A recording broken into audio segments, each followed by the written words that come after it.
Make America Healthy Again movement is spilling over into the debate over food stamps. Now some states are pushing to restrict sugary foods you can buy using those SNAP subsidies. In Arizona, Governor Katie Hobbs has vetoed similar efforts, and the Attorney General thinks SNAP restrictions might cause more problems than they'd solve. Alexis Dominguez is in our newsroom tonight. Alexis, you caught up with Kris Mayes to ask her about this today.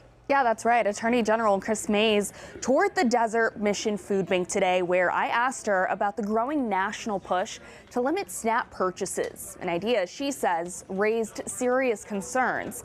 As grocery prices remain high, food assistance programs like SNAP are more critical than ever for millions of families, including the 900,000 Arizona families depending on SNAP.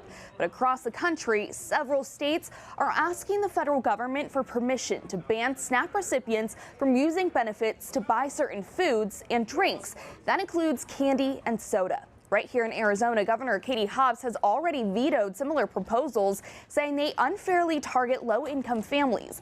Attorney General Kris Mayes says while improving public health is important, these bans could create more harm than good. I think it's terrible to stigmatize SNAP or folks who use food banks like this one. You know, this whole, sugary foods thing is just a red herring. I think it's a distraction from what we ought to be doing, which is, focused on helping people, be focused on helping people and supporting organizations like this one, especially during the holidays and at a time when our economy is declining and people are hurting right now.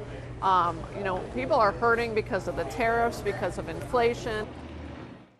Mayes says decisions about nutrition should focus on access to healthier options, not limiting choices, especially in communities where affordable food is already really hard to find.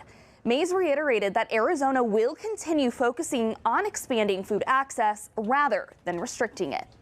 And Alexis, there's also a push to take federal funds away from states that refuse to share personal information from SNAP recipients. Is she saying anything about that? Yeah, she sure did. And it's something Governor Katie Hobbs has already said will not happen right here in Arizona, but it's also a decision Kris Mayes says she stands behind. She feels the president's threat to withhold SNAP funds if states don't hand over recipient data is illegal. So we'll have a lot more on that coming up at 6. Reporting live in the newsroom, Alexis Dominguez for Arizona's Family.